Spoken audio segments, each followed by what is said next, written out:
Hello and welcome to Property Mastermind Podcast. I'm your host, Hilary Saxton with Bob Andersen. And today we are going to recap the finance event that we held this week at lunchtime. Jump on in and learn so much more about finance.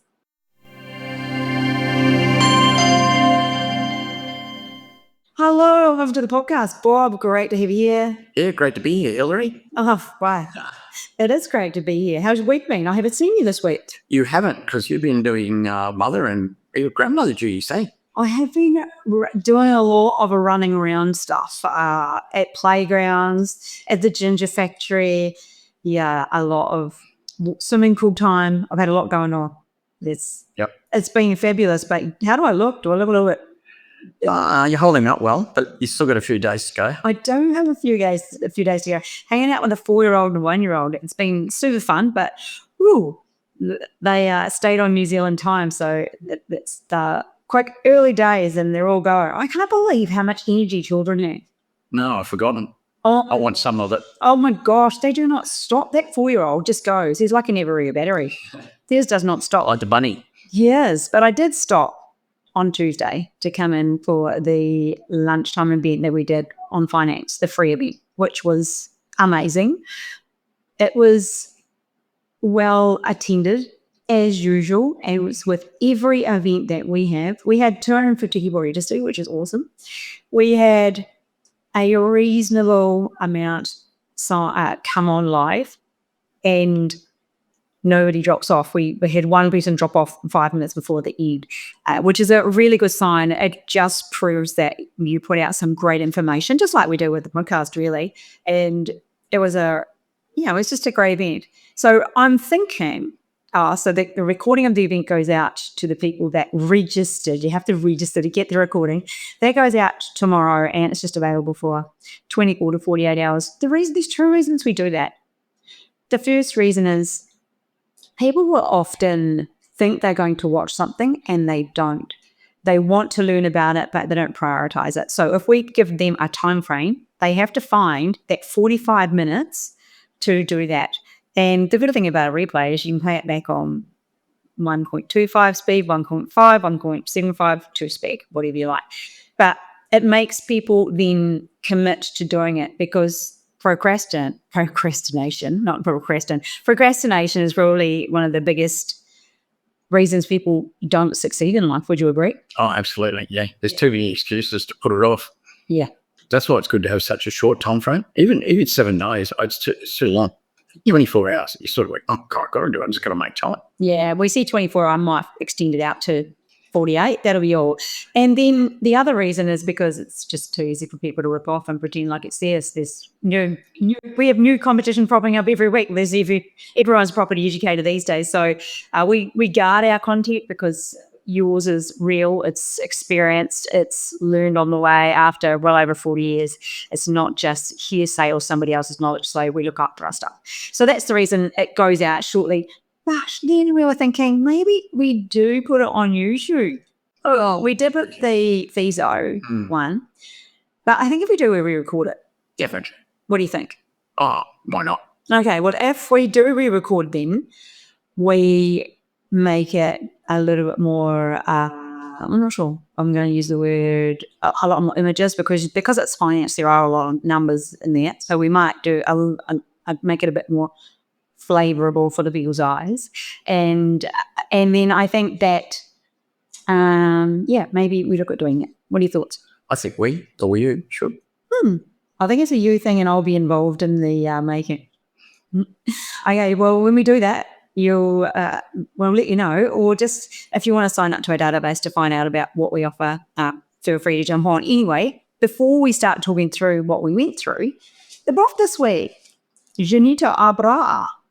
Janita, this is coming out to you, Property Millionaires Exposed. We know you're going to love it. I think we had your address. Otherwise, the lovely Shelley will be reaching out to you and finding out what it is. It will be in the post. Very exciting stuff. Okay, well, I actually did a sneaky. I printed off the slides here. If I thought, I'm just going to randomly, I'll process through in a bit of an order, but I want you to talk about finance the way I ask him. I feel like I was getting through tests. Am I? Yes, you are. Oh, Oh, before you start the test, do you have a tip? Don't do tests. Okay. Okay. All right.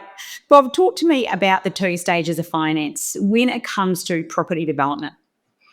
Yeah, so most people are used to just getting one loan to do a deal. Like, you buy a house, you get a house loan. You buy an investment property, whatever it is, townhouse, apartment, or a house, one loan. Even if you do something like a house and land package, where you buy a block of land and do a contract with a builder, it's still one loan, because the financier wraps up the loan contract and the building contract into one loan. With property development, it might still be one loan, but it can be more than 2. And maybe I'll cover that later. But there's 2 stages. There's 2 stages of finance in property development. To keep it simple, the first stage is when you purchase the site. The second stage is where you reach the construction stage where you're going to build something. So I'm talking about building something, talking about, duplex, townhouse, whatever it is. First stage of finance, buy the site. Second stage, where you're ready to build. And keep it simple, they're the 2 stages. Right. So they are the 2 stages. And sometimes, on occasion, people may have enough equity or may have enough money up front to not need that first stage. They might go, their first stage could be straight into construction, couldn't it? Well, it would be if you had all your approvals. So it's rare, but I have bought sites where it already has a development permit and a building permit, and I can start building straight away. And so, I'd go straight into a construction loan.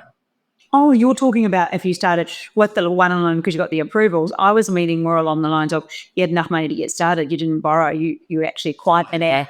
Yeah, paid cash. Yeah. So there's actually 3 different ways now that we went. We're even rarer. Oh, we recently did that for something. We've done a ton of free payments. Yeah.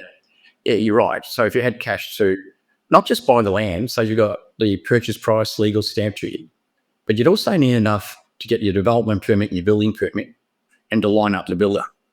That's when you could get your construction finance. So just to be clear, the stage 1 finance, it's sometimes called land banking. And land banking can have different meanings. It does, totally. When you say that, I'm thinking people are thinking land bank is when you buy land and hold it. Yeah, and sit on it for quite a while and then maybe develop it later. That is a form of land banking. But in the finance world, they call the acquisition of the site, and assuming it doesn't have any development permits, they call that land banking. And up until you're ready for construction, you could call it an acquisition loan. It really doesn't matter what you call it. So that first stage loan would be the purchase of the site, and you'd also have to have enough money, if you like, not just to put the equity in or the deposit on the purchase and cover your legal stamp duty. You have to have enough to then get a development permit and a building permit to get you all the way through to that construction. So that would be the process. Purchase the site, get your development permit, get your building permit, go to tender, select the builder, get all your ducks lined up for construction, which means select the builder. You're ready to sign a contract, or you have. You can sign a building contract subject to getting that construction finance, so no big deal there. And you're ready to rock and roll. And that would be then the second stage of finance, is to do the construction. We often call our construction loan, surprisingly, that second phase or the second stage of finance.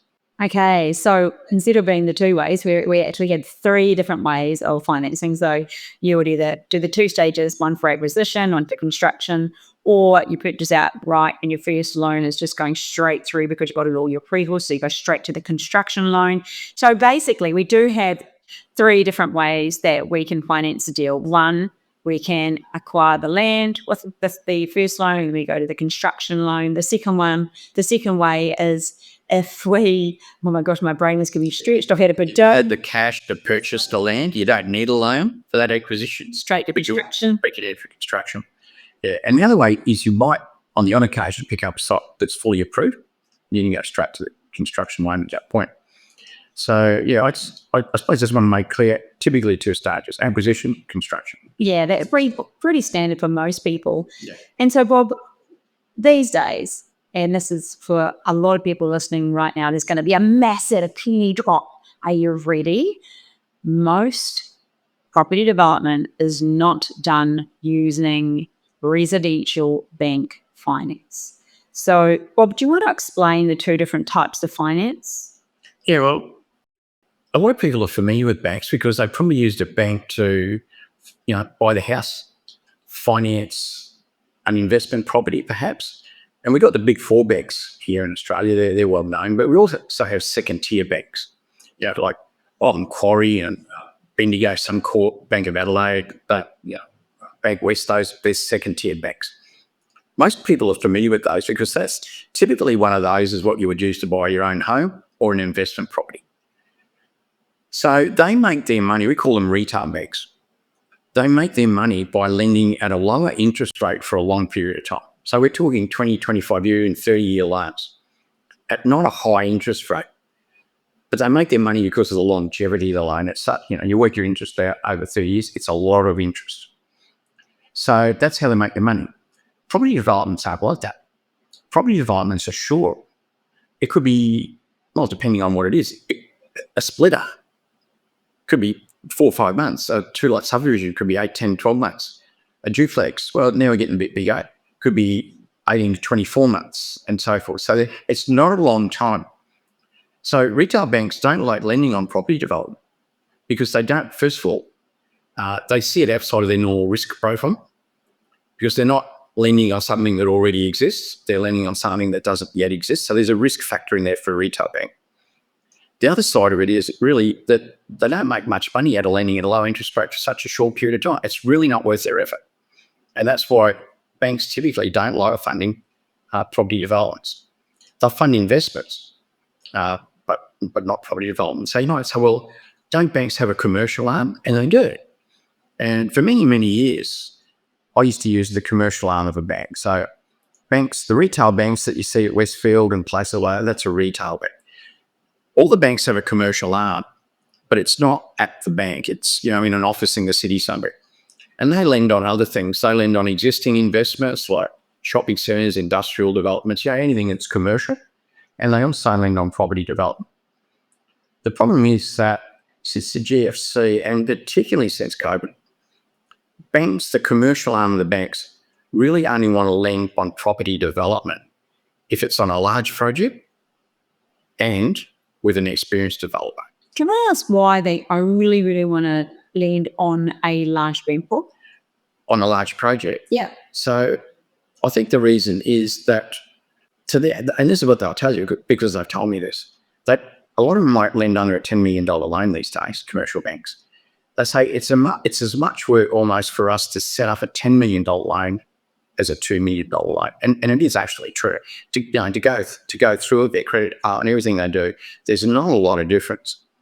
And they say, but we make so much more out of a $10 million loan than a $2 million loan. We'd rather do the bigger loans. And to mitigate our risk profile, we really like experienced developers or even people we've done business with before. So very hard to get money out of the bank for property development. And the average early days property developer isn't really going to do something with $1 million. No, and they might have a lot of experience. The good news is there's things called non-banks, and that's the alternative. In fact, I would say on small projects, let's say up to $3 or $5 million loans, non-banks would do at least 90% of it. They stepped into that. They've always been around, but there's been big growth in the non-bank sector since banks pulled back. Now, retail banks don't have so much off fees. I've heard at least half of their income comes just off fees, let alone off, loans. So totally different structure on banks these days. But the non-banks are stepped in. So they are where we go for development finance typically. So you also mentioned just going back a step, and I thought it's a great time to cover off when people are buying rental properties and then how that works for using the bank finance versus when they become, how and why they become hamstrung, and then what that means for them to be able to move forward with property development. Yeah. So although I always say retail banks don't like doing property development, what some people do is they purchase the site. And look, when you purchase the site on small projects, nearly always we're buying an old house and we're either going to dress it up a bit and build in the backyard, or we're going to knock it over. That's typically, on small projects, that's what we do. We're not buying 50 acres of land to subdivide. So what some people do is they don't tell the bank that they're doing a development. They tell the bank that they're buying an investment property. So at least for that first stage of finance, which is buying the site and getting you through to construction, that's what some people do. They don't tell the bank it's a development, so I'm buying an investment property. And they buy it, they get their development permit, they get their building permit, they get up to the construction phase. And what they do at that point, because the retail bank's not going to lend on construction, is they then go to a construction financier. And that becomes a second loan. However, that second loan pays out first loan. So you will only ever have one loan at a time, not two loans. And so that construction loan will pay out the debt that's owing to the first financier. The acquisitions financier, we'll call it. They'll pay that loan out and then they'll give you the extra money to go and build. Right. A few more pennies are dropping right now, Bob, because people are thinking, hang on, so I only have one loan. These are some of the things that people have BFOs on, like blinding flashes or the obvious, like, oh, duh, really? That's what happens. So the first, you wanted to, the other loan will pay out the first loan. And that's why we'll get on to Sirius and how that works. So, well, the reason for that is that financiers want a registered first mortgage. That's a security one. You can't have two different banks with a first mortgage. There can only be one. And so that's why the second financier would have to pay out the first one to get the first mortgage. And then the first financier is then released off the mortgage. Do banks or the commercial finance ever take a second mortgage? Non-banks sometimes take seconds. Banks don't really like seconds. They don't do second mortgages, banks, typically, and they don't really like you having one. I was meaning, I don't know whether I'm having a brain fart or what. I'm trying to think the amount of stuff we move around and the deals that we do. Do we have a financier, like a non-bank, with second mortgage? Yeah, look, there's institutions that do second mortgages. However, in our development community, it's really the investors. Right. So a lot of people in our community might front up for a second mortgage loan themselves. There are institutions that have second mortgages, but they're generally like larger loans. It's not worth their effort for a small loan. If you need $400,000 extra money yourself to do a project, then there's plenty of people in our property development community that will lend you that $400,000 on a second mortgage. You can't walk up to an institution and borrow $400,000. You can give it a crap, but they'll probably laugh you all the way home. Actually, while we're on that, we've got a new development kicking off, so anyone interested in looking at, yes, it's a mixed use development, looking for a reasonable amount. So if you're interested in having a chat with me about if you've got some money you'd like to invest, feel free to reach out. I'll put a link to my diary down the bottom. No time hackers, please. I just waste my time. Yeah, that's a little asterisk on the... I have the asterisk, no time hackers, please. So, Bob, I'm going to keep going through. Let's talk about you have briefly touched on it, but let's talk about the sources of money in finance. Where do they come from? Yeah, well, I mentioned the banks who aren't great. So we've got the retail banks, we've got the commercial banks. Some people sort of don't really tell the whole story to a retail bank, just try and get that first bit. So there's banks. And I'll throw building societies and everything else like that. The conventional finance, let's say, that's one source. I mentioned non-banks, and that's the other source, and that's the main source these days for property development. And then there's a third call, what we often call a private equity. And it's generally wealthy individuals, family offices, those sorts of organisations that lend money, and some of them lend money on property development, but they're not set up like a non-bank. They're not structured in the way a non-bank is. They're just like, as I said, wealthy people, wealthy family offices, those sorts of things. And who's the governing body for each of those? Because they all have, they're controlled by someone, APRA, ASIC. So could you break down who controls what and who doesn't have any control? Yeah, well, I think you'll have heard of APRA, Australian Prudential Regulation Authority. They're the ones who set the rules for banks and how they operate. In the non-bank sector, they're not under APRA, they're under ASIC, Australian Securities Investment Corporation, I think it is. And it's all about the Corporations Act and how companies are established, how capital is raised. It's those, so that's an ASIC thing. ASIC are, if you like, the bosses or the regulator, I suppose a better word, the regulators of the non-banks.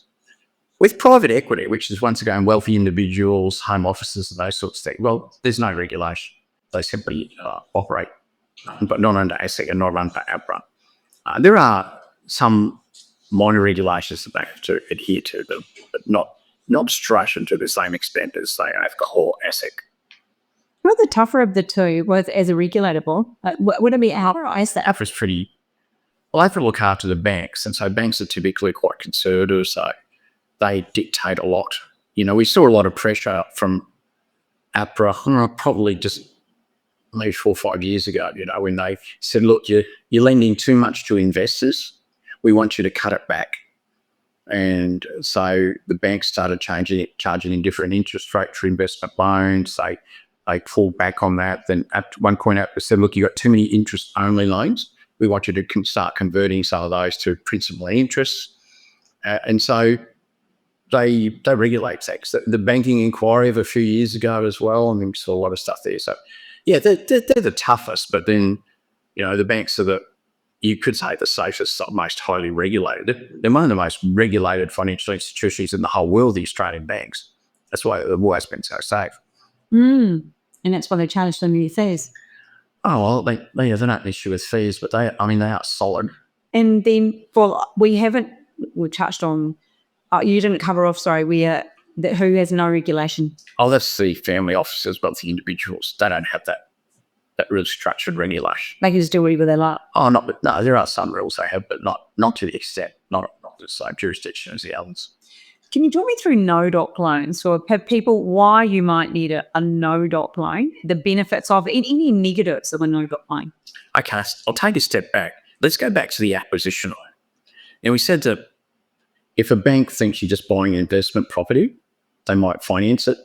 You'll have to drop the bank off at the construction stage.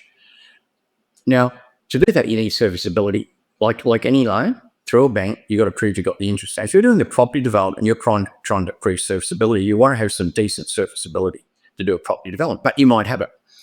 However, if you just buy an investment property, which is what some people say they're doing to a retail bank, then you still need serviceability. You need deposit serviceability.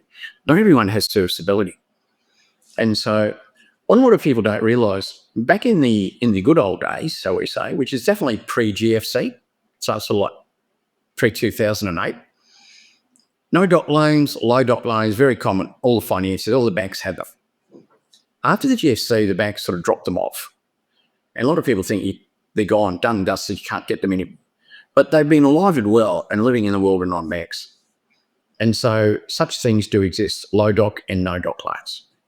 And so a no-doc is exactly what it is. You don't need documentation. So you don't have to prove serviceability. You don't have to give your tax returns for the last 2 years. You don't have to show, letters of employment, pay slips, all that sort of stuff. It's no-doc, it's zero-doc. And any documentation. Yeah. And there are non-banks or specialist lenders in that sector that do no-doc and do low-doc as well. And they're very quick. I can remember we helped a group of investors put a syndicate together, and no banks go and look at that. Plus, it was a development site. You couldn't even do the old switcheroo with the bank. So it's a non-bank deal because it's too complex. So it was a company with 8 directors and 8 shareholders and all that sort of thing. Fine for a non-bank will do that sort of weird structure. But it was just too much effort, serviceability-wise, to get 8 people all sending in all their year. So I went straight to no-doc, and it was a 48-hour approval on a no-doc loan. Typically, what's the interest rate difference when we're going with no-doc over standard doc? Oh, well, you got bank loans, and then if you're using a non-bank for that acquisition phase, you probably pay 1.5%, 2% more than a bank, and you might pay another 1.5% on top of that again for no-doc. But you might only need it for that period of time up until construction anyway. What do you always... So it's a way of getting finance when you just go zero serviceability, really. There's certain rules that institutions or financiers that lend on no-doc loans, so they can't just go willy-nilly and just throw money at people. So they work under quite rigid guidelines as well, like responsible lending. So they have to lend responsibly. And so they take a reasonable deposit. It might be, say, 30%. And they cap it at a 3-year loan. Well, you don't need them for 3 years. You might only need them for 6, 8, 9, 10 months, until you're ready for construction. But there has to be an exit strategy. So they can't lend you money if you got no specific way of paying it back. There has to be an exit strategy within that 3 year. And so typically the exit strategy is, and you tell them this, when I get my development permit and my building permit and I line up a builder, I'm going to another financier to get a construction loan. At that point, that construction loan will pay you out. So that satisfies the basic requirements for the no-drop loans, that exit strategy as well, and responsible lending. So, yeah, they're out there. The other thing is that I haven't mentioned, with commercial loans, so these are commercial loans, not retail loans. They're not house loans. They're not Combank sort of situations. No. Typically, with commercial loans, they capitalise the interest. Now, this I think a lot of people don't realise that they haven't been involved in commercial loans at all. So when you buy your own home, you have to prove serviceability, and every month you have to pay your mortgage, pay your interest. With commercial loans, typically they capitalise. What that means is they make the interest component of the finance package part of the loan. They actually lend you the interest. So instead of you having to find it like you do now on your home loan, they actually give it to you as part of the loan. And so when you get your loan, they just hold that interest to one side, and that covers your interest, which is great because, you haven't got to find it every month. It's already there. It's capitalised. So that's one big thing about commercial finance. And the other thing is that with the non-banks, they don't look too hard at the borrower. Banks they'll tip you upside down. They'll shake you. They'll see what falls out of your pockets. But with the Go through your social media pages, check out what you've been up to. Did they do that? No. Well, non-banks wouldn't. No. Non-banks more interested in the deal. They're what we call asset lenders. They're more interested in the asset, which is the deal, than they are in the person. As a result, they're taking more risks than a bank, let's say. And so the price is you'll pay a higher application fee, which could be 1.5 or 2, sound blown, and you'll pay a higher interest rate. But hey, who cares? The name of the game in property development, give me the money. As young Tommy said in the movie, give me the money. And if give me the money means going to a non-bank, if it means doing a low doc, no doc, if it means paying a bit extra in interest, a bit extra application fees, if it means they're not going to look at me too hard, it could be a good thing. You always say, give me always take the cheapest money you can get. But then what you're saying is if it's the only money you can get, that's the cheapest money you're getting, and it means you can move forward. And there's all sorts of non-banks, and they're not all the same. There's quite a lot of interest rates vary, application fees vary. Some charge things called line fees, some don't. Some have particular favourite type projects that they do. There's not just like a lot of the banks are similar. You could throw a net over the big four. There's hardly any difference between them. I'm sure they collude, but non-banks, quite a lot of variation. You mentioned line fees, Bob. What's a line fee for people? Some banks charge line fees. I got an offer not long ago from St George Bank, for instance, and they had a line fee in there. And banks used to do line fees, but over the years they've picked them up. So what a line fee is, it's a charge or a fee that a financier charges you for the purpose of administering the loan. That's what they say it is. And normally it's a percentage of the loan, and it's payable until the loan's finished. You don't watch line fees. They're often calculated on the fully drawn loan amount from day one, and you pay them monthly typically.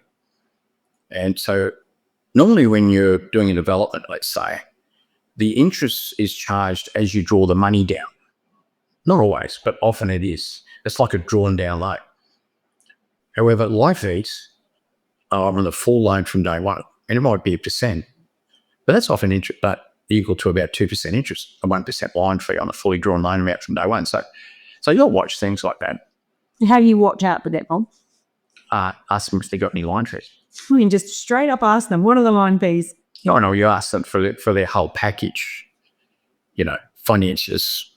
What's your interest rates? What's your LVRs? Do you have pre-sale commitments or not? Do you charge line fee? There's a whole heap of questions. As you know, we come about in our course, and with our entry program, we hold people's hands all the way through. Before you wind up, Bob, favourite finance story? Gosh, how many do I have? What's one that's it comes to Good or bad? I want to do one of each. And tell me the best finance story you remember. Oh, the best, well, one good one. I'll choose one, but there's plenty. I mean, anytime you get an approval is a good finance story, right? Anytime you get a valuation that's right on the money and the financier says, yep, you're in, that's a good story. And that's most of the time because we know what we're looking for in property development. When we do our feasibility, we know the thing stacks up. We know we can work out off that how much money we're going to need. So, yeah, it shouldn't come as a surprise that we get an approval eventually. But I did a project once. It was a 4-story apartment block with a basement. And I was moving on pretty well, and the wheels fell off the finance for some reason. I can't remember exactly what happened, but I needed to get the finance set quickly. Now, by this point, I had all my paperwork together, and I had a valuation, I had everything, and I needed to get one in a hurry. I contacted a non-bank I know the actual operator of the non-bank, the CEO of the non-bank. I said, I need some money in a hurry. And he said, oh, what do you got? I said, look, I've got everything together. I got the valuation, I got the whole lot, feasibility, like plans, the whole lot. He said, okay, come on over. I went to him at 10 o'clock, dropped the whole package on him, 2 p.m, had an approval. Nice. 4 hours later, including lunch. The average property development, how long does it take for an approval? Well, non-banks were a lot quicker. They issue a term sheet or an indicative offer. Look, it just depends. If you're in a real hurry, they can move faster. But you shouldn't try get in a position where you're not forced and just let things happen properly. You know what? So they can do it quickly if they need to, but you had to have the valuation. What's saying me? I already had the valuation. I had everything I needed from the previous finance that suddenly disappeared. So I just went over there and dropped a whole lot on someone else. But they processed the whole thing, went through their credit department, everything had approved, bang, 4 hours. Tell me your worst finance story. I don't know about the worst one, but it's an example that I think of a bit. And that was somebody I know who was buying a property as a development. So they're going to do a 2-lot subdivision, build 2 houses. I said, look, I've got a non-bank. You'd be happy to finance it the whole way. I said, I want to try and get some retail finance first, and then I'll switch later. I said, okay, I'll up you. And I said, who are you going to go to for that? He said, well, I got a broker that helped me with the house. I said, yeah, well, hang on. Mightn't be the right broker. They mightn't understand property development. They might not understand the sort of story that you're going to tell the bank. And he says, no, it's good. And I said, well, I'd rather give you one I know. He says, oh, no, all good. I've got one. Anyway, well, what happened is the broker didn't fully understand how the process worked, didn't fully understand that the banks didn't really want to do a development. And so what happened, I think it was a 60 or 90-day settlement, but it allowed the person to drop their development, to lodge their development permit at council before they settled. And allowed because they had enough time prior. So what happened just before settlement, this is like 3 or 4 days before settlement, the valuer did a search and found out that a DA had been lodged at council for that. They then told the financier, who immediately pulled the plug because it was a development deal. And they were left with 3 or 4 days to get finance. And I was lucky enough, I was able to grab them, get them in front of one of the non-banks I knew, because everything can be done, valuation a bit. I was able to get them the finance to settle because they couldn't get an extension. They had 3 days to either lose their deposit at least or settle. And so we just got over the line. So you alluded to feasos and valuation and documentation. So people listening really understand that the process, how it works, like how important with feasibility is, because it has the information in that the valuer must use, which has the information in that a financier must see. All of this stuff ties together and it makes the process go well. And if you just sort of bumble your way through it, that's how mistakes happen. That's how things go wrong. And that's why our calculator is good.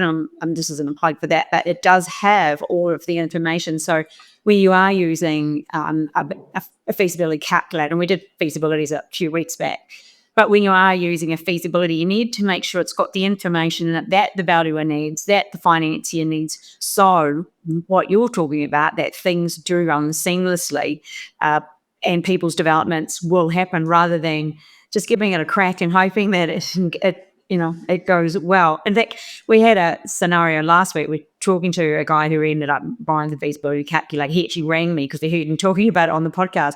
But a mate had given him a, what are those guys? Well, he had a broker. I see. No, it wasn't a broker. No, it was and I thought it was from a buyer's agent.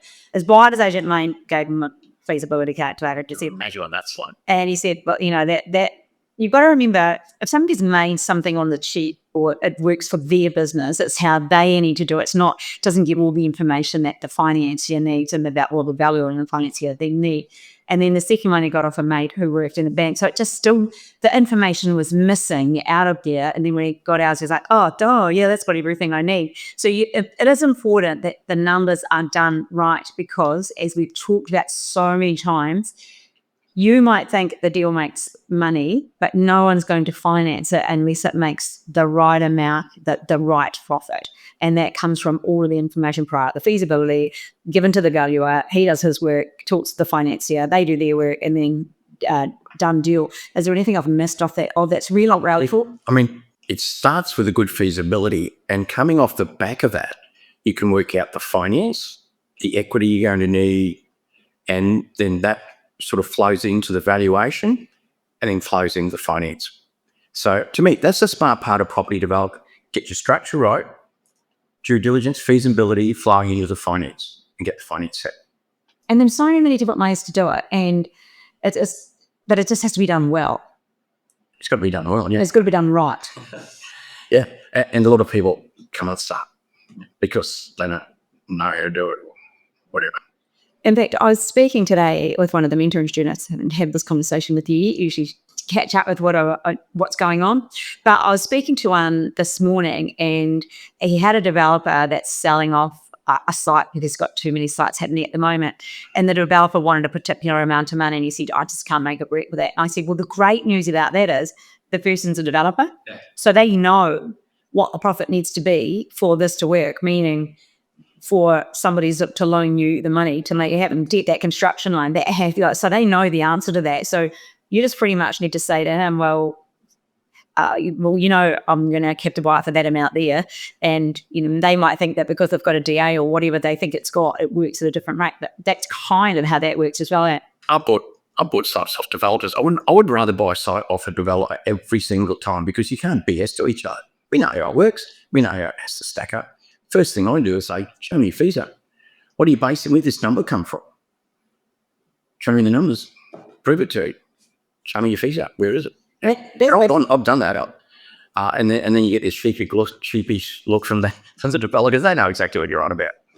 That's kind of what I said to him this morning. I was like, well, that's actually a really good thing because that developer knows what it needs to make it happen.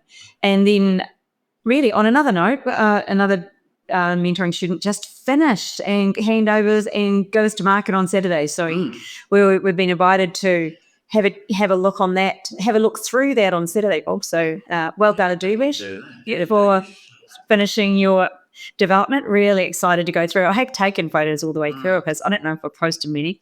But I think we've talked enough today about finance. It was a great lunchtime. We run these every couple of months, go through different topics. They're free, just sign up for them and you will get a link and you just jump on, and we do answer a few questions afterwards if there's enough time, but the deal is that it goes for 45 minutes and that kind of makes sure that we respect people's time and they respect ours.